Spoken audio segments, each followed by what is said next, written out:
Bonjour et bienvenue. Aujourd'hui, on se penche sur deux piliers absolument centraux pour la sérénité, l'acceptation et l'estime de soi. C'est une plongée au cœur de ce qui nous définit, un véritable voyage intérieur qu'on va entreprendre ensemble. Cette phrase, elle parle à beaucoup de monde, n'est-ce pas? On est tous un peu pris dans ce grand tourbillon des responsabilités, des attentes, du bruit permanent du monde extérieur, et c'est si facile de s'oublier et de perdre le contact avec sa propre essence. Mais attention, ce sentiment de s'être perdu, ce n'est absolument pas une fatalité. Il existe bel et bien un chemin pour se retrouver, une voie vers une plus grande paix intérieure, et ce chemin, comme on va le voir, il commence à l'intérieur de soi.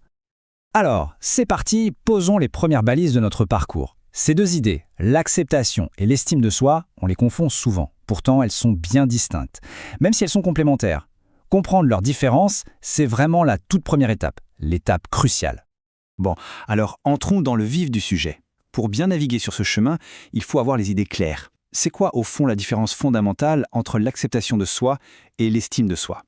L'acceptation de soi, il faut la voir comme les fondations d'une maison. C'est s'accueillir de manière inconditionnelle, dans sa totalité, avec tout le package, les forces comme les faiblesses. Ça ne veut pas dire être complaisant, pas du tout, mais c'est une reconnaissance honnête et bienveillante de qui on est, là, maintenant, sans se juger. L'estime de soi, par contre, c'est un peu différent. Elle est souvent plus conditionnelle, liée à nos actions, à nos compétences, à nos réussites. C'est cette conviction intime que l'on est capable, que l'on a de la valeur à travers ce que l'on peut accomplir. La distinction devient donc très claire, non? D'un côté, l'acceptation, ça concerne l'être, c'est inconditionnel. De l'autre, l'estime, ça concerne le faire, c'est conditionnel. L'idéal, bien sûr, c'est de cultiver les deux. Une base solide d'acceptation qui ne vacille pas au premier échec et une saine estime de soi qui nous donne l'élan pour agir. Ok, maintenant qu'on va poser les bases, parlons d'un obstacle que quasiment tout le monde rencontre sur ce chemin. Cette petite voix dans la tête, souvent très dure, parfois même impitoyable. On la reconnaît bien, n'est-ce pas? C'est le fameux critique intérieur. Ah, ça, c'est sa phrase fétiche. Pas assez bien. Ou ses variantes. Pas assez intelligent, pas assez attirant, pas assez performant. Cette voix est experte pour murmurer des doutes, des peurs, et elle peut complètement saboter les efforts qu'on fait pour s'accepter et s'estimer. Alors, la grande question, c'est comment on répond à cette voix? Faut-il l'ignorer, la combattre? En fait, il existe une approche bien plus constructive. La stratégie se déroule en 3 temps. D'abord, il s'agit de reconnaître la pensée critique, sans la juger, juste l'observer passer. Ensuite, on va la questionner. Est-elle vraiment fondée? Est-ce que c'est une vérité absolue? Et finalement, on peut la recadrer, en la remplaçant consciemment par une pensée plus juste et surtout plus bienveillante. D'ailleurs, pour recadrer cette voix, il y a une image qui est très parlante. C'est de voir ce critique intérieur non pas comme un ennemi, mais comme un ami très inquiet et un peu maladroit. Au fond, son intention est souvent de nous protéger de l'échec. Alors, au lieu de se battre, on peut le remercier pour son attention et le rassurer. Ça change complètement la dynamique. Bien, maintenant qu'on a vu comment gérer cet obstacle, passons à des outils concrets, des outils pratiques et vraiment puissants pour avancer. Le premier est un exercice simple mais incroyablement profond. La gratitude. C'est un fait.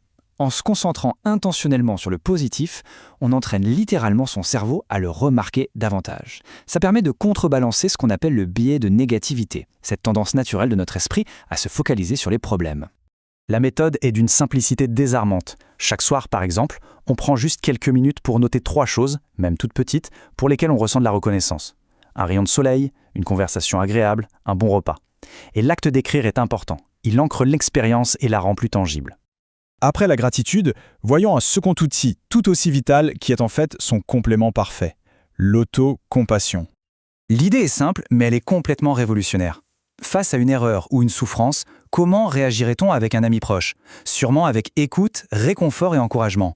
Eh bien, l'autocompassion, c'est tout simplement s'offrir ce même traitement de faveur. Et la pratique est simple elle aussi. D'abord, il faut reconnaître sa propre douleur, sans la minimiser. Puis, se souvenir de notre humanité partagée. L'erreur et la souffrance sont universelles, ça fait partie de l'expérience humaine. Enfin, il faut s'offrir de la gentillesse, en s'adressant des mots apaisants, comme on le ferait pour un ami.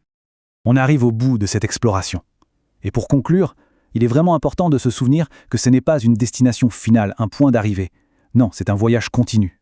Un processus d'apprentissage et de croissance qui dure toute une vie. Sur ce chemin, il y a des mots-clés à garder en tête. Le premier, c'est « capable ». Se souvenir que l'on possède en soi les ressources nécessaires pour faire face aux défis. Cette force intérieure, on la sous-estime bien trop souvent, mais elle est bien réelle. Le deuxième mot, c'est digne. Digne d'amour, de respect et de bonheur. Et attention, cette valeur n'est pas quelque chose à mériter, elle est intrinsèque, elle ne dépend ni des réussites ni de l'approbation des autres. Et enfin, le rappel le plus puissant, assez. Simplement, tel que l'on est, en cet instant précis, ni plus ni moins. C'est peut-être le mot le plus difficile à intégrer pleinement, mais c'est aussi le plus libérateur. C'est la clé de la paix intérieure. On va terminer cette analyse avec une question. Une question à laisser infuser. Quelle est cette pensée bienveillante que l'on peut s'offrir à soi-même, là, aujourd'hui? Commencer par ce simple geste, ça peut être le premier pas ou le prochain sur ce magnifique voyage intérieur. Merci de votre écoute.